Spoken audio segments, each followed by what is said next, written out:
welcome to RPG Book Club Longcast, a podcast where we play an itty-bitty bit of a biggy-big video game and talk about how it makes us feel. I am Sam Allman. I'm David Bernard Houck. And I'm a lesbian. And today we will be playing the fourth main quest of Lightning Returns Final Fantasy XIII. No, you didn't miss an episode. Number 3, gameplay-wise, makes sense to do it last, so we're doing it last. And we're doing 4 today. Yeah, this is the third episode of the series, but it is the fourth. It's the 4th episode, 4th thing, but it's the third quest that we're covering. Yeah, third quest, but it is quest number 4 according to the menu. Yes. That's what I meant to say, excuse me. Before we get to all of that, our top 3 this week is our top 3 media properties that we have never consumed but totally respect and might even call ourselves a fan of, even though we don't eat it. As usual, question to be interpreted loosely. Yes. So I want to start off because it's the big elephant in the room, and I love the idea of Soulsborne games. They are so cool. I applaud everyone that does it. I agree that they're all the best. I think I'm content with just never ever actually getting around to playing one. They're so good. Yeah, they are. And like everything, I still maintain that I think Sam has a wrong view of how much of an effort it is to play these games. You could just play them instead of whatever other game you're going to play, but that's okay. No, I'm not saying, I think they will be too hard for me. I see all the stuff, and I see how they are, and I know they won't actually be too hard, and I know that the game believes in me the same way that Celeste believes in me, and all of those things that are super cool and awesome. And yet, I just want to play a game about, like, anime girls talking to each other and having big emotional feelings, and I think I will do that instead. Dark Souls. Like I said, you seem to have a very incorrect opinion on Dark Souls. You don't think that that's what it is. That's all I'm saying. Anyway, I'm just joking. Another one that I thoroughly enjoy, but don't even really know what it's about. I just know like its vibes. So much so that I bought a t-shirt of it, and I get stopped frequently because actual fans of it will be like, oh, dude, I love your t-shirt. And then I have to say, I know nothing about this. But Jujutsu Kaisen is a super popular anime that's on right now. And the reason that I love it is it is a shonen battle anime that is about being a shonen battle anime, the same way that like Naruto and Dragon Ball Z are basically interchangeable. Like it's just about watch some dudes fight, except it can't be baby's first shonen battle anime because it expects you to expect it to be a Dragon Ball Z or a Naruto, and it like will in a good way twists on that constantly, and everyone that's watches it is like, wow, it's so good. The fact that like it's basically, and again, I haven't seen it, so I don't know the particulars, but basically it's like the first arc, you're like, oh, okay, here's the martial arts tournament arc that's going to be all of the things, and instead of that, you get the like Majin Buu eats the entire world and everything is dead and you have to fight back from nothing arc. And it's like those sorts of things where you think you're going to be fed this tasty thing that you're familiar with, and they give you this other thing that's not unlike something you're familiar with. It just twists your expectations a lot, and that sounds really cool, and I really want to eventually watch it, but it's not like high on my to be watched list at all. It just sounds dope. Here's one of my answers. Oh no, what's it called? God damn it. Not Sentai. What's the category of things that are Sentai? Tokusatsu. Yeah, all Tokusatsu. That's my answer. Tokusatsu fucking rules. It's all the best shit in the goddamn world, and I've watched almost 0 of it. Yeah. So that's a very easy one for me. The second one is I'm a little cheating because it's like, yeah, I've seen GIFs or clips and they're awesome, so I have a reason why I enjoy these things, but still. All Tokusatsu.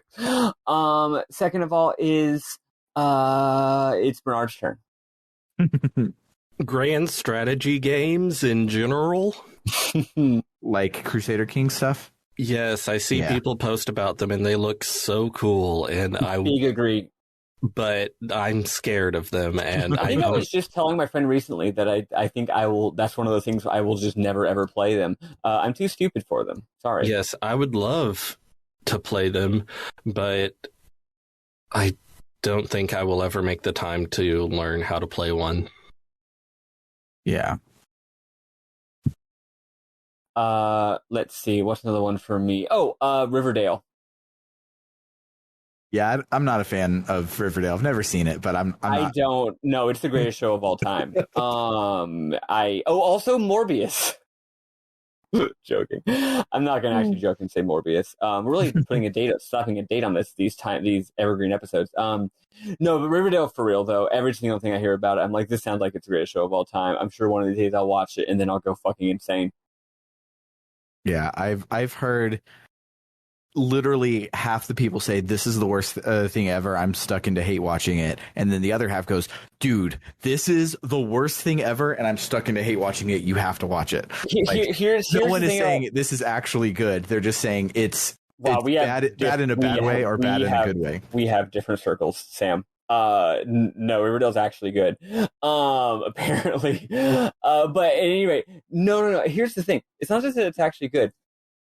From my Twitter timeline and knowing my friends and my exact circle of acquaintances and friends and comrades and people I know in various ways or not, and knowing their taste and who they are as human beings, I've been able to perfectly triangulate exactly what Riverdale is conceptually and tonally and vibe-wise, based purely on, again, the sort of subtractive method based on every single person I know and what their opinion is of it. So based on all of that, I've been able to calculate precisely how much I love Riverdale, and it's amazing. Similarly, also, someone called it Twin Peaks for idiots. So that segues directly into my last one. Is I plan on eventually watching Twin Peaks. But if I am consuming another piece of media and the synopsis is like, oh, this is like Twin Peaks or inspired by Twin Peaks, I'm like, oh, yeah, it's going to be good. I'm going to love it. I know that Twin Peaks is my exact sort of shit, but I've literally couldn't even really tell you what it's about at all. But like when Gravity Falls was coming around and they're like, dude, it's like Twin Peaks for kids. I'm like, oh, fuck yeah. Yeah, I'm going to love the shit out of Gravity Falls. And I did. So it's kind of like, I don't want to ever read Lovecraft, but Lovecraftian horror is like my favorite kind of horror. So if it's a Lovecraftian thing, I'm all about it. So I guess that's my honorable mention is Lovecraft. Bernard, what do you got? Similarly to what Meta Grace said, specifically Kamen Rider looks so good. Kamen Rider is so fucking good. Like the GIFs I've seen look amazing, and I follow people on Twitter who say it's great. It's been going for decades, and it looks so good. I just realized I cheated. My girlfriend made me watch one Kamen Rider film, so I actually have experience, not just Kamen Rider, but tokusatsu shit in general. So I cheated. Oh well, I already said it. Yeah, I technically am wearing a Power Rangers shirt right now, so I also cheated by agreeing about tokusatsu. But I want to be able to watch more. The thing that sucks is I can't watch subtitled things with the kids because they require more than zero attention. So I only have a couple of things per night, and my current subtitled only obsession is The Legend of the Galactic Heroes. It's fantastic. You should watch it. It's on High Dive, I think. And my last thing is, again, very broad, much broader than when I said grand strategy games, but just Indian cinema in general, which that's very broad because there's so many movies and so many that are supposed to be great, and I have not watched them, but I want to. Yeah. Me and Summer recently decided that we were going to try and sample cultures that aren't just Japan and the United States. And we've been watching a lot of K-dramas, but we also watched a Chinese drama, watching things in Spanish, but we have not done our Indian cinema yet, but I've been building a list mostly based off Polygon because they're constantly talking about good Indian cinema. Mm-hmm. Okay, I finally thought of my third one. Wait, did I say that? And then it immediately dropped out of my fucking brain. What the hell's wrong with me? Final Fantasy XI. I've played a bit of Final Fantasy XI. It's so good. Here's the thing. Bernard says it rules, obviously. But also, here's why. Very simple. Well, first of all, it's got a great soundtrack. I've heard. And a lot of that's probably out to other people. Look, it's Final Fantasy. Every Final Fantasy game is good. But also, it's like, it seems like it's simultaneously all the best things you get with modern MMOs or like FF14 with like actually just really great stories that aren't the bullshit that Blizzard writes. But also, it's like old school bullshit MMOs before they made everything way more like user friendly and nice. And I actually vastly prefer that kind of shit. Even if I don't have the time or energy for it. So yeah, no, FF11 looks like it rules so hard. I bet it's a million times better than FF14, even though I love FF14. All right, that's it. That's it. Let's listen to some Lightning Returns music and then talk about our Lightning Returns plot.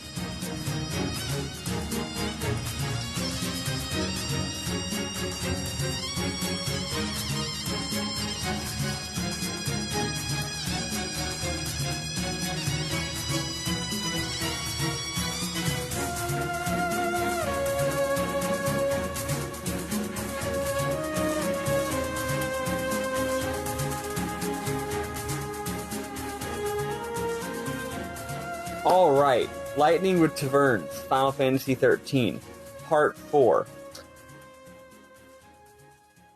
Part 4, To Make the World Lesbians. Oh wait, I used that for the subpart. Whatever, fuck it. Light arrives in Arizona, America, also known as the Dead Dunes. It's not the most populated region of Nova Cresselia. In fact, not a single person gets off at this stop. A station worker lazing nearby waves us down. He explains that there ain't much reason to be here, just a whole lot of nothing, except I suppose some ruins for the sort of indecent folk what go looking in ruins. Lightning says, what's in 'em? Our transportation worker, continuing to lounge with the laziness befitting a teamster, says, oh, you know, the holy Clavis, summoning the souls of the dead, opening the door to the afterlife, things of that nature. Bunch of bullshit, but the bandits in the order go nuts for that shit. Lightning, knowing a major story MacGuffin when she sees one, decides to go get the Clavis.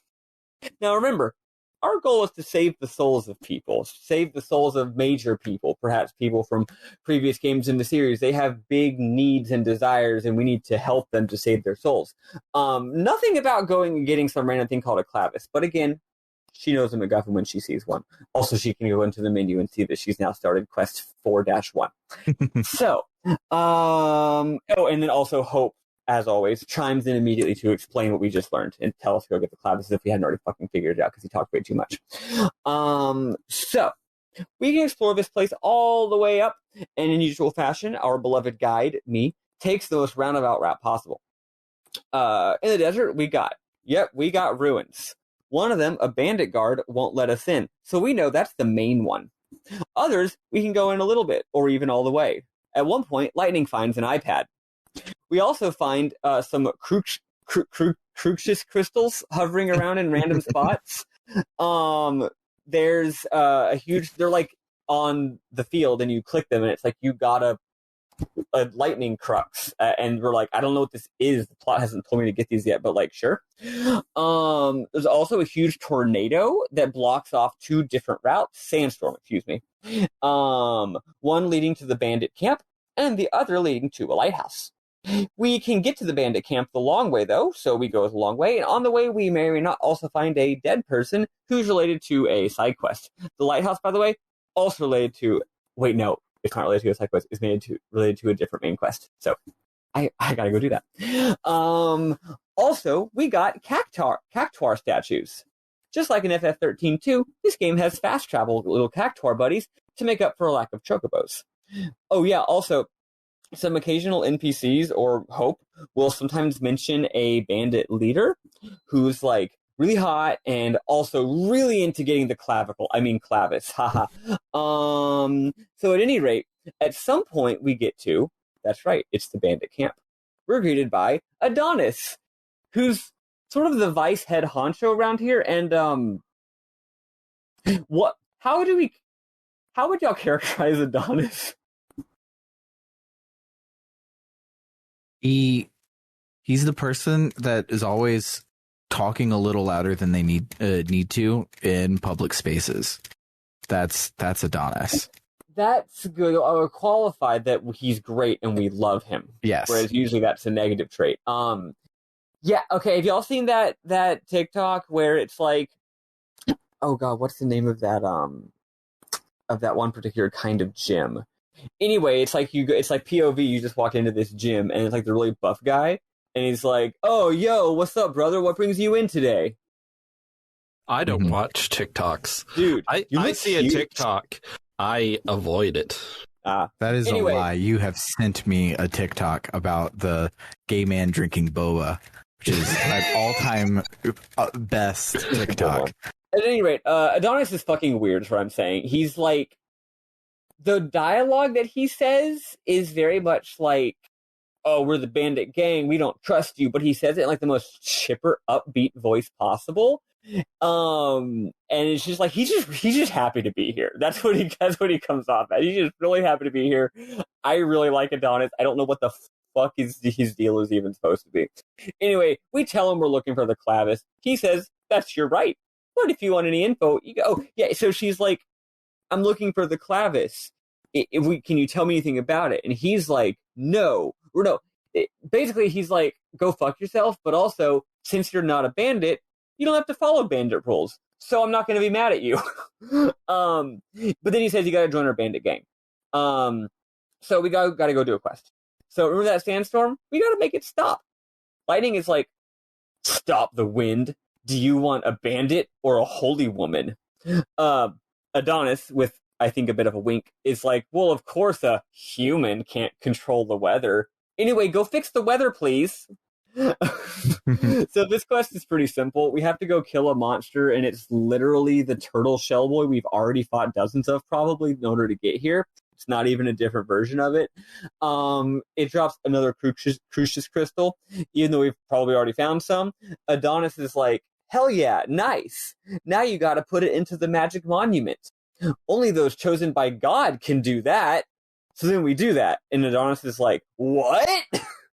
And dear listener, I absolutely cannot tell if his ignorance is feigned or not. I cannot figure it out. It's 100% feigned. There is a conversation in Unskippable Dialogue where he says that Fayng watched you get off the thing and has been expecting you. And yes, Fayng but he says that the boss was right after all, implying that he didn't believe that Fayng was right about us being the goddess.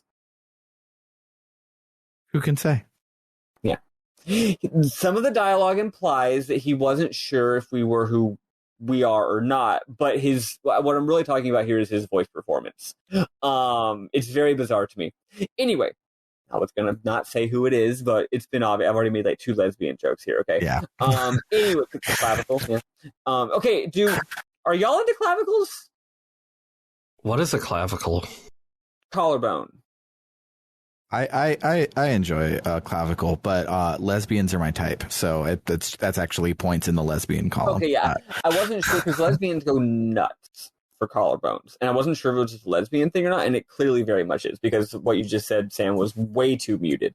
Okay, cool. I'm glad to note. I always assumed it was lesbians thing, but wasn't actually like I was like I should probably ask a non-lesbian if they also give a shit about collarbones. Anyway, Adonis is like, wow, you must have godlike powers. I guess the boss was right after all. I didn't expect this. So let me go meet the boss. Chapter 2. You know who the fuck it is. That's right. It's Fahng. Like Vanille, her accent is slightly more normal now. She's arguably even more cool and hot, possibly being extra performative. In fact, she kind of does seem to be like fronting a little bit. she's not being supernatural. She says, unlike Lightning, who is being supernatural, she says that she knows everything about all the god shit. You don't have to explain it. She used to be with, quote, the God Squad in Luxurion, aka the Order. She stuck around for Vanille's sake, but she had to leave to go find the Clavis. And Light is just who she wanted to see. Again, Fang's doing this whole, like, she said something like, oh, let's work together just like old times. And it's just sort of strangely distant and businesslike, which implies either she's hiding something or she suspects that we're hiding something. Not the first time someone has suspected Lightning of being up to no good, even though we, as playing Lightning, know that she's not up to no good.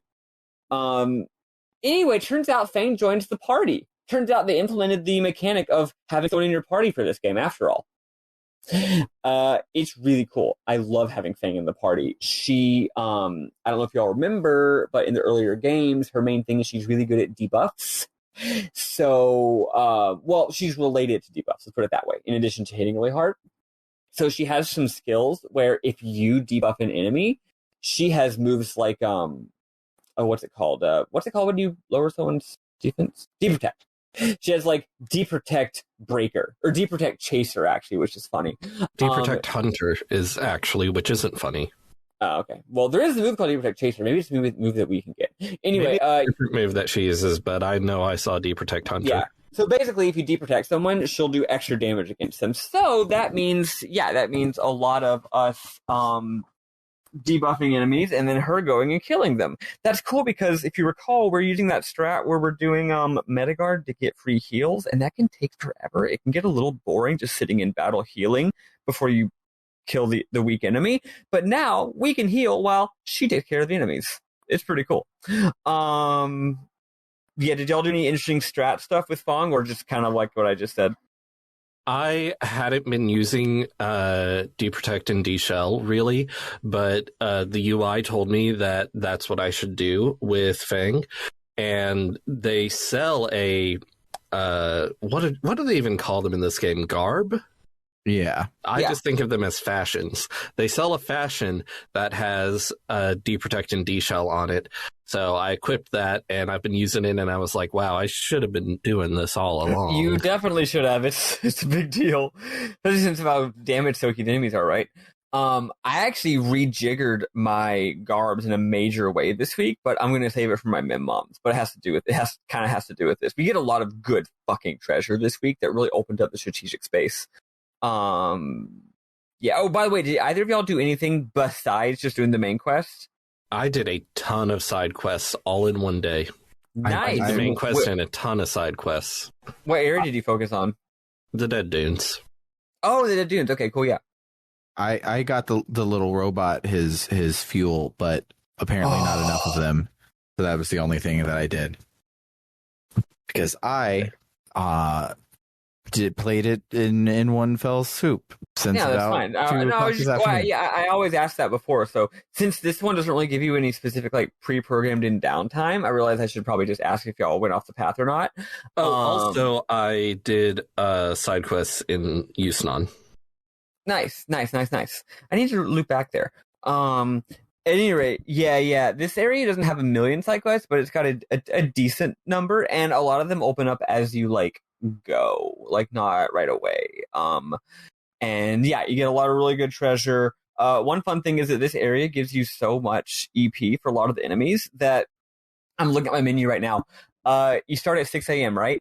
I finished the entire quest chain, and it's now 3 p.m.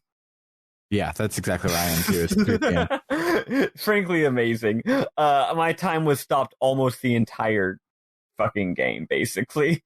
Sometimes you use up all your EP, and then you have to actually let the time go for a few minutes, and then you find one of those enemies that gives you 2 entire EP, and then you're back in business. Anyway, so we get to the ruin. So now Fahng seems to be opening up a little bit emotionally. She says, it's been ages since I've had some fun. Light then asks, and when I say opening up emotionally, I'm again referring mostly to the voice performance. I mean, she still doesn't really say much. Light asks again, why are we getting the Clavis though? She says, it's Vanille who needs it. oh, we're following up on that scene from a few weeks ago. When they woke up from Crystal Times 13 years ago, Vanille found out that she can now hear the souls of the dead. It's a huge burden on her, etc., etc. We all remember this cutscene. The Order wants to use Vanille and her power to fulfill their goals, which Lightning figures is suck up all the souls with the Clavis and then save them. And now we see the reason why Fayng is frontin'. Lightning is an agent of Bunavelza, which means that she's structurally aligned with the Order, whether she realizes it or not. But Light doesn't even, she still doesn't really know what the Order's deal is, or why she may or may not be aligned with them. So she asks Fayng for elaboration, and Fayng, in classic narrative storytelling contrivance way, declines. She's like, hey, we gotta get going. She's like, we're here to get the damn Clavis before the Order does, okay? So this dungeon is really fucking big. There's a lot going on with it. The game actually has decided to have a real ass dungeon for us for once, which is surprising. It's a lot of running around. It's actually a complex enough maze that you do things such as get lost or not know where to go or have to consult your map and then think carefully about navigation, which is, I like that shit, and it hasn't happened in this entire, I don't know, series. So I thought it was really nice. I had a really good time.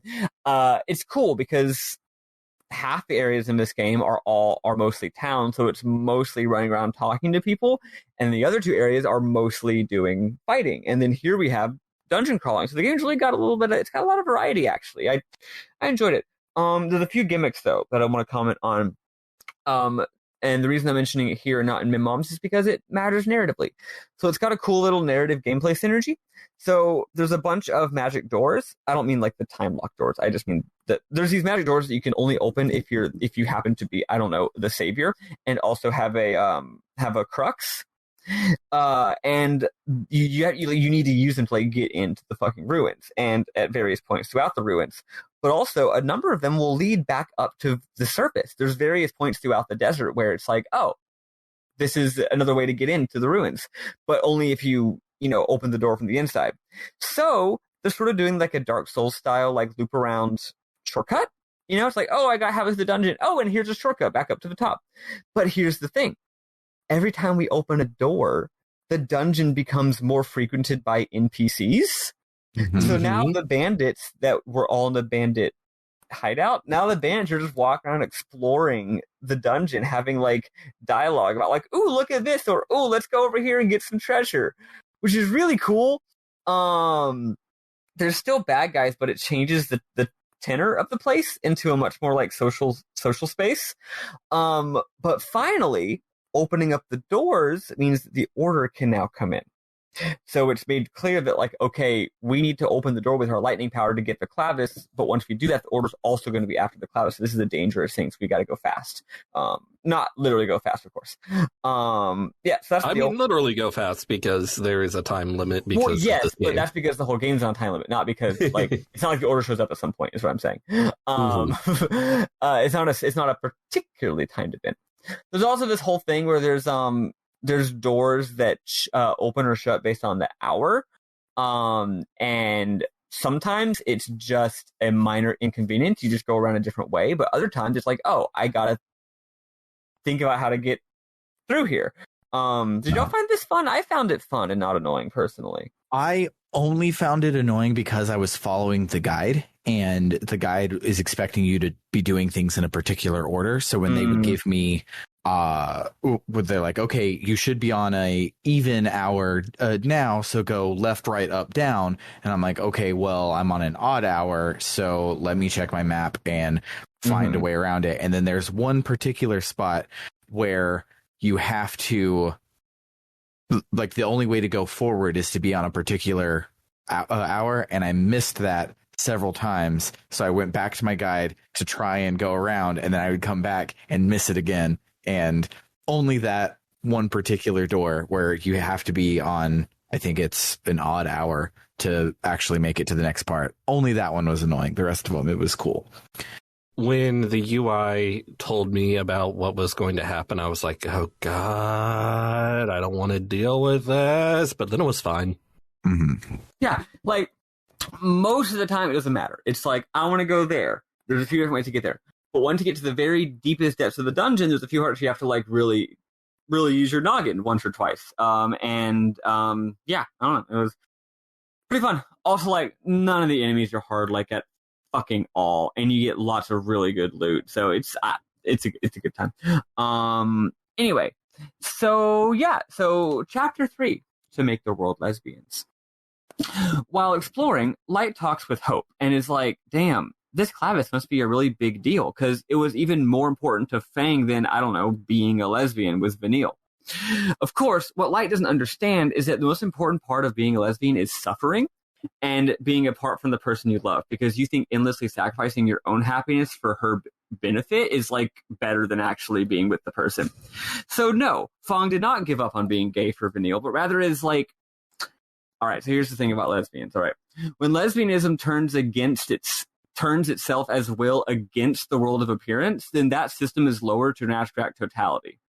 Okay, it's become one aspect of the world which opposes another one. Inspired by the urge to realize itself, it enters into tension against the other.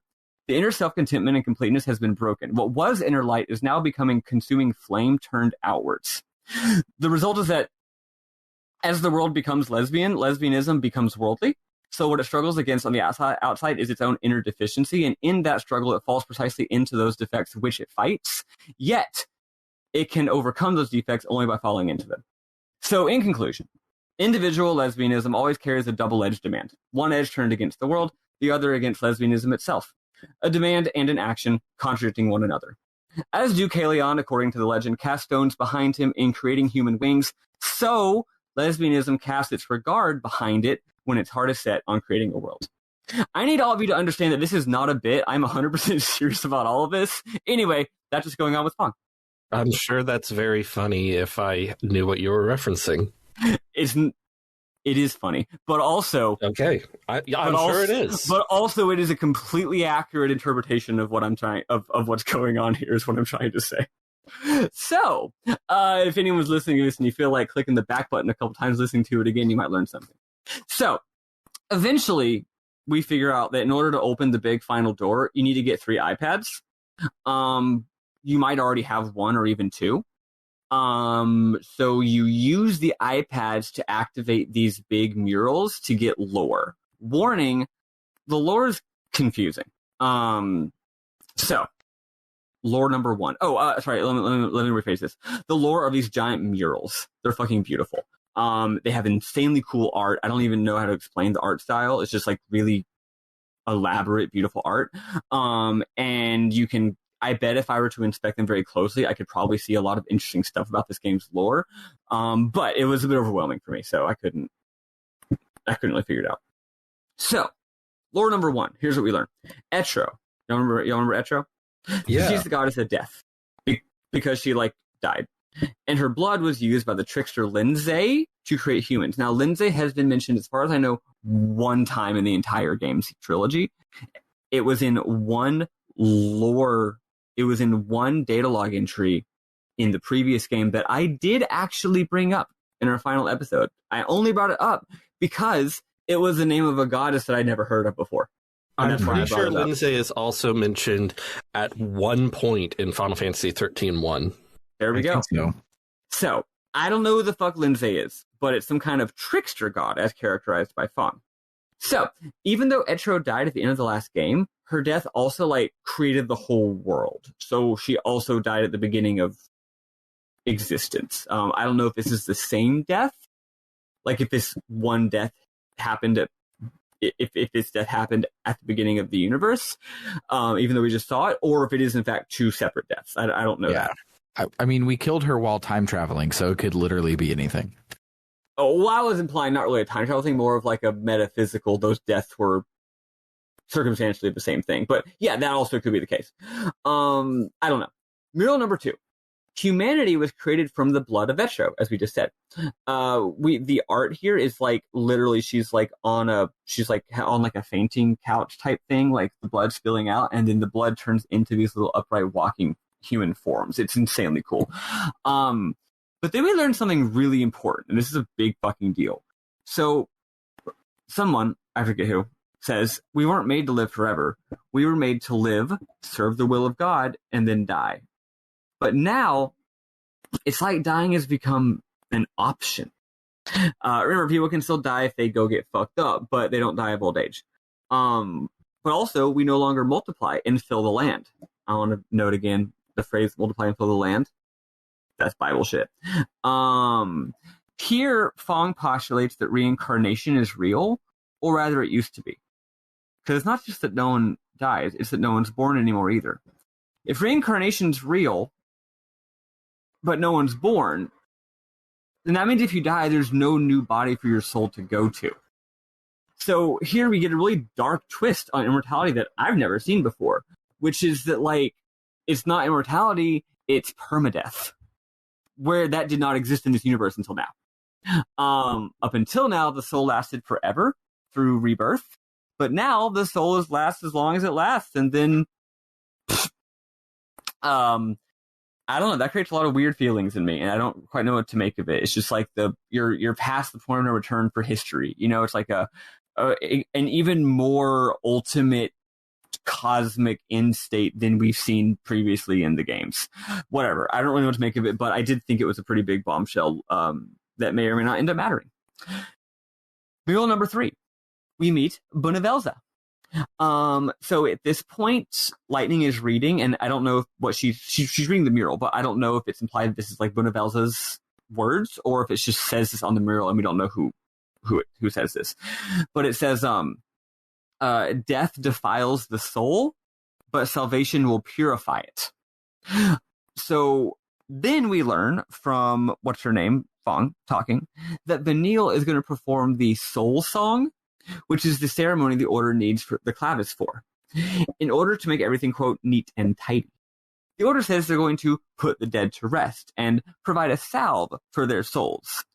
Vanille has to do it to atone for the past, but Fayng is like, fuck what Vanille wants. No one asked her, bitch. I'm gonna do what I want to do for my girlfriend. Because that's how things go. So they're doing this thing that games do again, where the bad guys are clearly doing a nasty trick. The order is saying, let's gather up the souls and save them. But Fahng is implying it's something sinister. I think at this point it's pretty obvious, not a spoiler, that what the order is going to do is gather up all the souls and then like obliterate them or enslave them or something bad, right? But they don't say this at this point. So we're wondering what's going on here. And again, Fahng could just say it. She just doesn't. So anyway, we get to the end of the dungeon. The Inner Sanctum looks sick. The graphics are super cool. And there it is, the mother box. I mean, the Holy Clavis. It is all glowy, and it looks sort of like an Ark of the Covenant adjacent thing. And inside is stupendous energy. But, oh no, the Order's Secutors have arrived. I forgot to use the word Secutor, but it just means they're sword guys. Fayng raises her spear and is going to destroy the Clavis. She says the Clavis is a curse. And then she says the reason it's a curse is, she reveals the big twist. Why is the Clavis actually bad? What's the order up to? It'll kill Vanille. So yeah, Fang's just still on her bullshit. She opposes the order because she doesn't want Vanille to sacrifice herself for the greater good. Regardless of whether Vanille wants to or not. Vanille still thinks that she needs to atone for her sins and all that stuff. And then the order is like, hey, have a boss battle. So we have a big boss battle. Do y'all have any trouble with this one?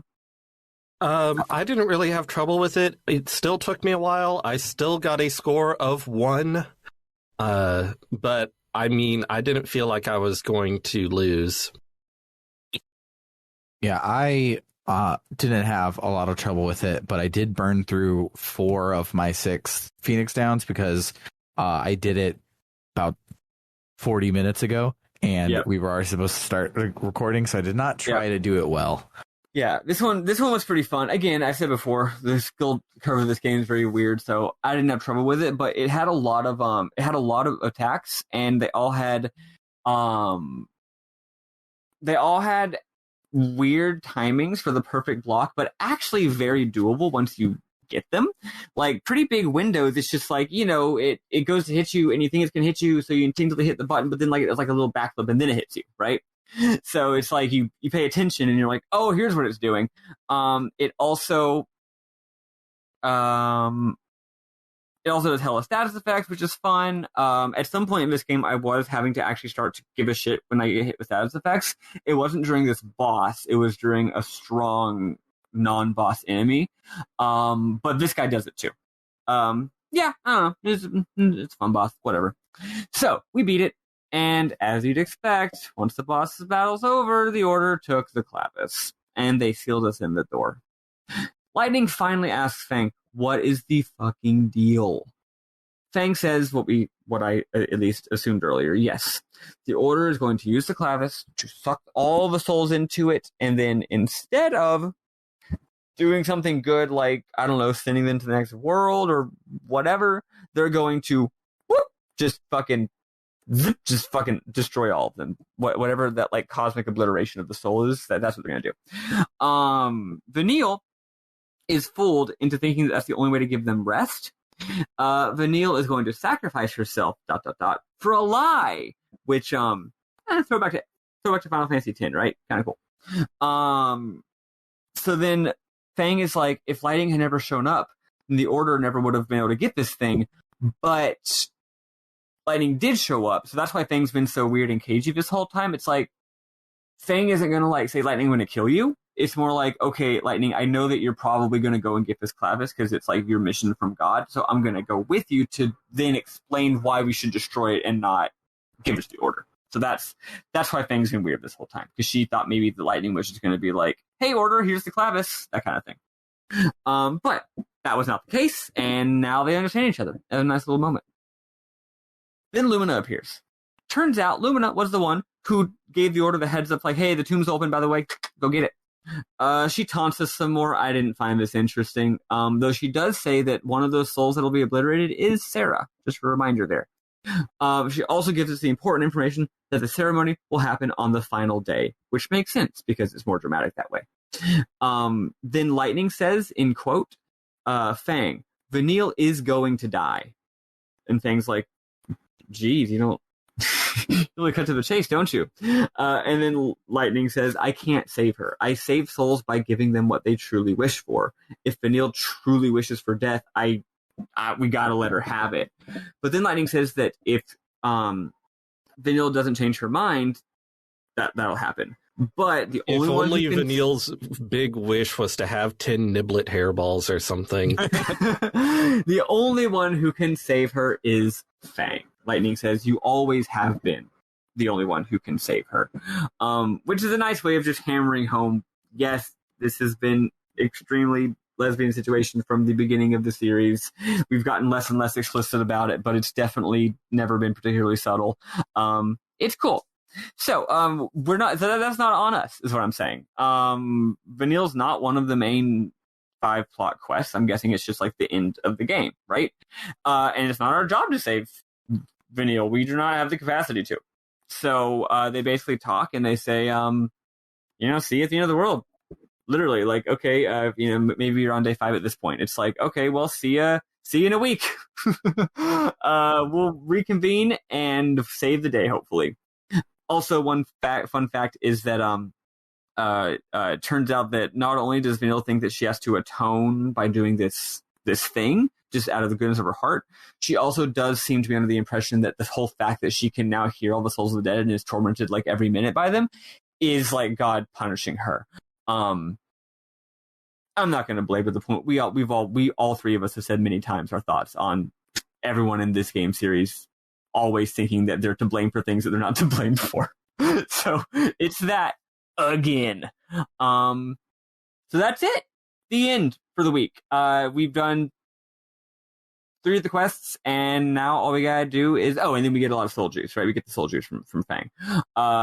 At this point, I will say, if you go back to the bandit camp, there are more side quests that you can do. There's quite a few. They're quite fun.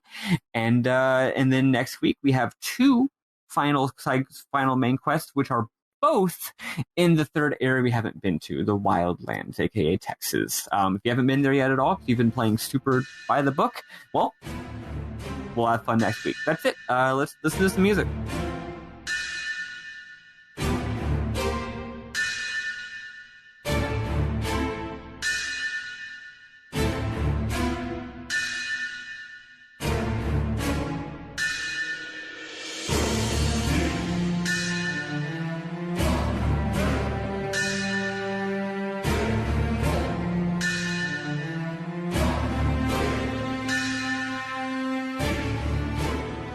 All right, Mim Moms. What you guys got?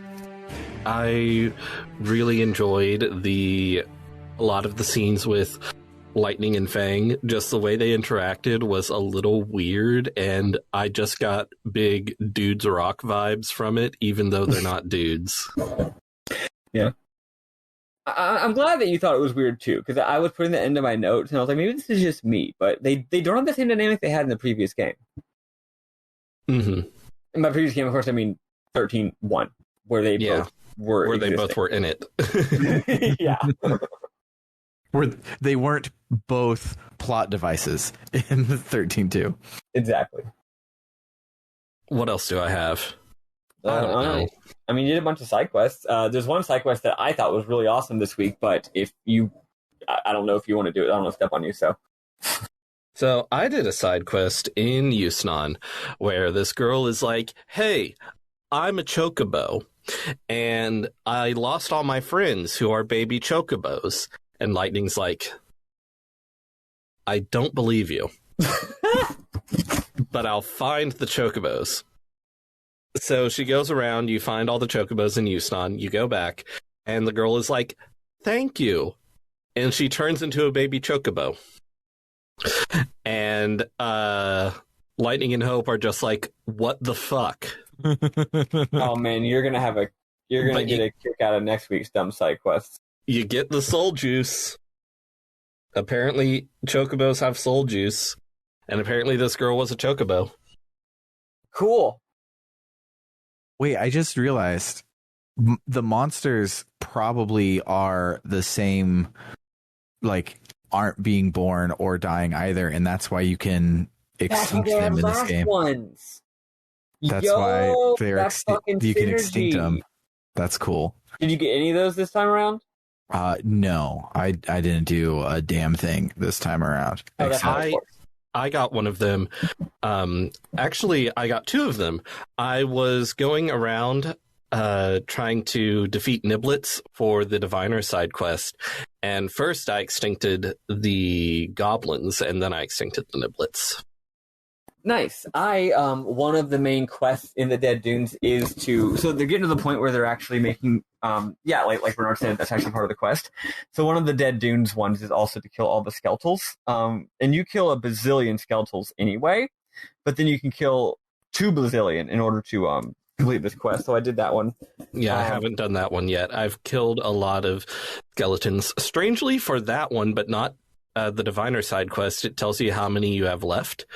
And I think I have like 25 left. Yeah, it's weird. Okay, so since y'all apparently don't want to do the side quest, so I have 2 memorable ones I'll share. One is Sam, do you mind if I spoil that side quest with the little robot?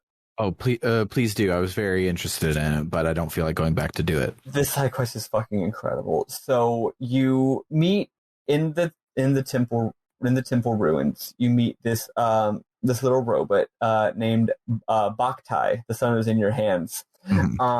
He's adorable. I one of those things where I called my girlfriend over, like, babe, you gotta come look at this little guy. I think he is he the exact same little guy from FF13 too? No, wait, 1? When you were in Erba? In Final Fantasy XIII, Vanille had said model as a pet. In Final Fantasy XIII-2, multiple Bhaktis loiter around Erba in various time periods. Yes, I knew it. It's the exact same thing. So this is the same model of robot. Guess what? They were good then, and they're good now. I thought they were the same cute little guy. Yeah. So he's there, and he's like, hi, I'm running out of fuel. Maybe you can help me.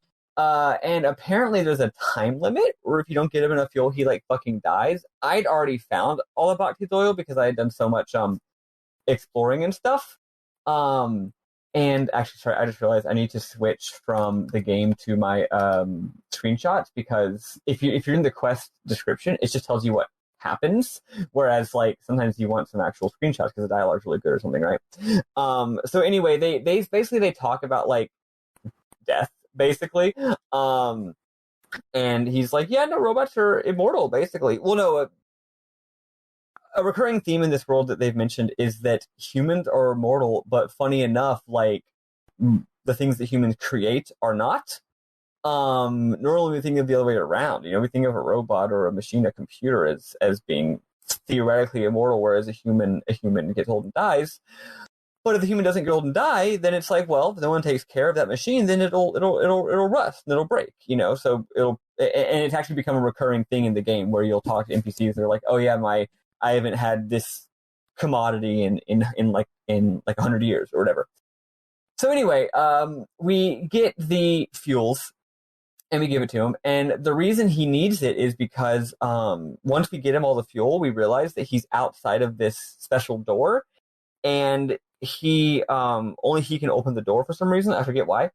And on the other side of the door is his friends. He's got some friends. They've been waiting for him. He said he was going to go get help, but then he almost ran out of juice. So now he's going to go back and save his friends who have been trapped in this room.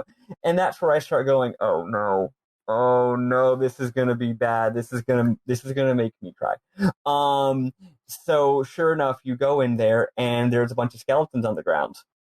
And then they do one of those tropes. Sam, the thing where the swordsman said he would never use that technique, but then he does? Mm-hmm. This is like the opposite of that for me. Instead of me thinking it's amazing and losing my mind, I fucking cry like a baby. I hate the trope where an innocent creature doesn't understand what death is. Or like doesn't understand anything about like the adult world. You know what I mean? Like they just don't get it because they're so innocent. So this guy, like the robot doesn't get it. The robot doesn't get it. He doesn't understand. He's like, he's like, wow, y'all. I think he sees the skeletons and is like, wow, y'all have really lost weight. And then he's like, why aren't y'all moving? And then we have to explain that humans. And then once we explain there's something wrong with them, they're like, oh, it's fine. We'll just fix you up. We'll get you some oil. Lightning has to explain that humans can die, and once they die, they don't undie. And then there's some really sad shit that I'm not going to go and look at, frankly, where they like wrote him a note and they said like, Bhakti, you were our favorite robot. We love you so much. You might not understand what this means, but we're probably dead. But we hope that you can find new masters and have a long and just continue living and find new masters. Like, we love you. And he loves them too. But even though the letter exhorts him to go find new masters, he then dies. He shuts down from sadness. And that's it. Oh, and then soul juice comes out of him. Mm-hmm. And then he and Hope, or she and Lightning and Hope, talk about why the fuck did it have soul juice? Do machines have souls? And then they suggest that perhaps it absorbed the love of his friends as a soul, maybe. And there's really no answer. And that's it. And it was really good. Really good. Really broke my fucking heart. Really, really weird. They just threw that in there while I'm just trying to have a good goddamn time. There's a few other games that do this. I will say they ripped this exact quest, this exact plot from a Dragon Quest game, but I won't say which one, so I don't want to spoil it. And Fayng says something like, if you don't believe that robot has a soul, fuck you.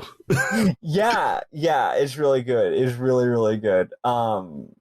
Yeah, so that's that side quest. I don't know.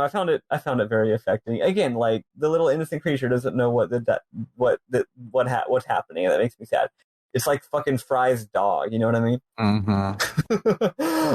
Anyway, the second thing I wanted to share is that I rejiggered my garbs, and I did something really dangerous, and I just wanted to share because it's cool. There's a garb that's like, I don't know, it's an accessory. And the accessory is like, any magic spell you cast will restore the ATB meters of your other of your passive garbs.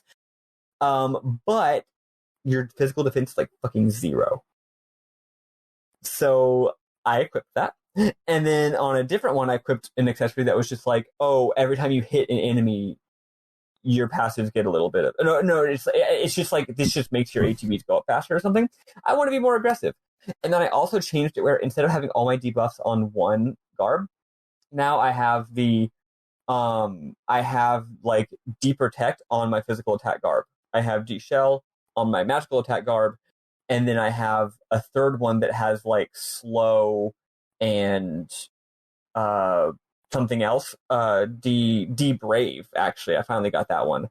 But basically now, if I'm on, if I switch to my magic garb, and then an enemy goes to hit me, I need to either perfect block it or switch to a different garb, because even if I block it, it will fucking annihilate my health bar. And also I had to relearn all my mental patterns of like where my debuffs are, so I'm just like instinctively switching between my shoulder buttons. Once I got the hang of it, it was awesome. So would recommend. It's pretty fun and not really that hard. You just got to develop the muscle memory of, an attack's coming at me, switch garb. That sounds too scary. I had a similar like gameplay breakthrough. I didn't get a lot of time to mess with it. Like I was theory crafting it, but one of the DLC garbs is easy mode, but to make it like at least potentially a little bit balanced, its drawback is like minus 75% max HP. So you hit it's like plus 1,000 attack and magic. It is super easy mode, but if you get hit, you're probably dead. Minus max dead with it. or like minus at start of battle? Minus max. So your max HP for that garb will be like 200, and everything else is in the thousands. But Metagard changes 0.1 ATB for 1 HP. So if it now is a like burst damage, high risk, high reward, but also a like how to heal fast thing, because if you have to heal 300 HP to get to 100 HP, right, that can now be 300 seconds instead of 3,000 seconds for the other ones. And so it's like it's high risk, high reward for both damage and healing, where it's like, they're not going to be touching me for a while, or Fang's dealing with them. I'm going to switch to this one. I'm going to get a lot of healing in. But if I'm not quick on switching to it, like I can't even guard on this one. I need to switch to another one and then guard on that one to be able to survive a hit if they're coming. And it's pretty cool. I love playing games on easy so that I can turn my brain off and just do it. But I also like finding ways on easy to make it hard for me, like picking the wrong thing. And now Ginkgo will never have her good personas because I did the wrong thing. But that wrong thing was a lot of fun, so I enjoyed it. One thing that made me feel like I was smart, but I was actually dumb, is there's a lot of accessories that are like, cast Brave at start of battle, but your HP is reduced by 5%. Cast Faith at start of battle, but your HP is down by 5%. Cast Protect and Shell. Cast Veil and Vigilance. I equipped all of them because I'm like, whatever. I get 30 or 60 or whatever seconds of being amazing. I just fuck everyone up. Here's the thing. That's not max HP. That's just, it knocks HP off of you. Start of the battle. Here's the thing. If you're going through a long dungeon with a bunch of enemies that are actually super easy, that's a terrible thing to do. Yeah. I was losing significantly more health just due to the fact that every time I went into battle, it knocked a chunk of my health off than I was actually getting from the enemies. So I was like, why am I having to heal so much? Why am I always in danger? And eventually I realized I was just being really stupid. And I was like, wait, I don't need to equip these.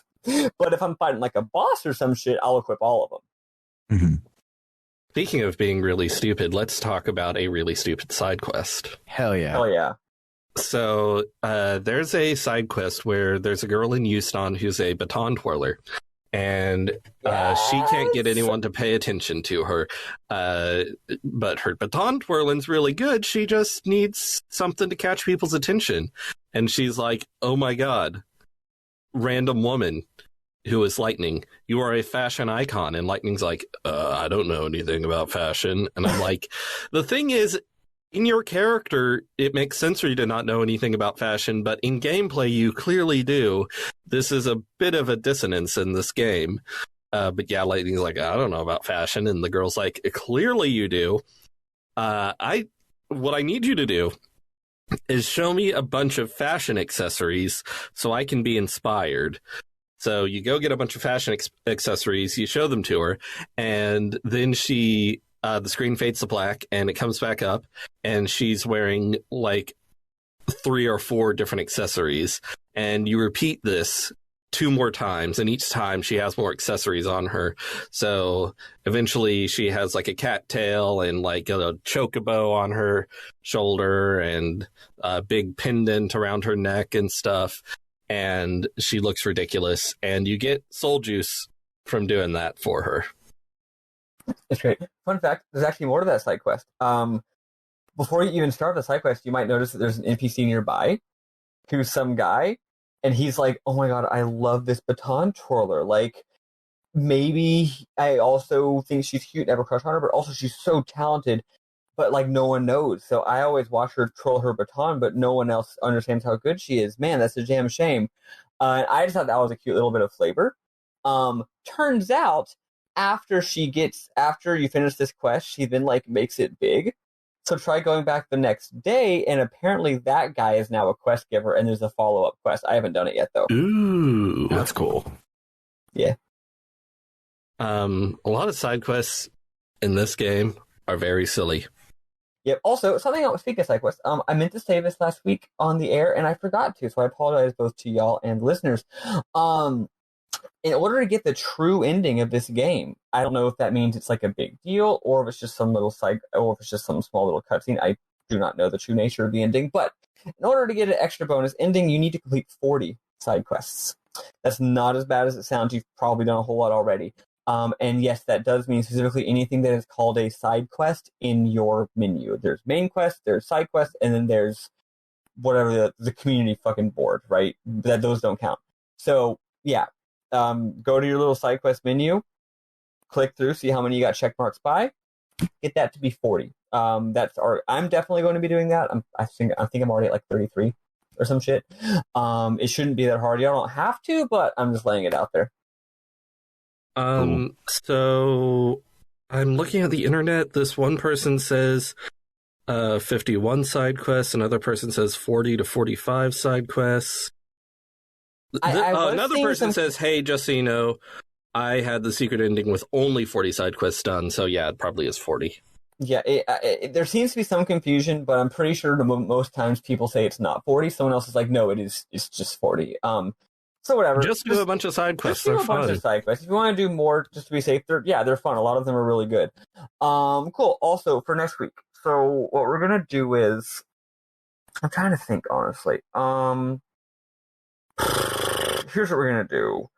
We are going to go to the Wildlands, and I'll let y'all pick. So there's 2 quests. There's 2 major main quests. Quest 3 and Quest 5. Here's the thing. You have to do like the first 2 or 3 steps of Quest 3 in order to do Quest 5. So we could do part of Quest 3 and then all of 5. Or we could just do all of 3. Why is that not the obviously better choice? At the end of Quest 3 is the boss that a lot of people say is easily the hardest boss in the entire game. I fought them and they annihilated my ass, and I was like, holy shit, this is hard. I do know it's easier if you get some things that we do now have. For example, the thing that we got from beating the Dead Dunes quest makes that battle a lot easier, for example. So we don't... Yeah, so what do y'all think? Do we want to just risk this super, super hard boss, or get a little goofy with it? I think we should just plan on doing all of Main Quest 3.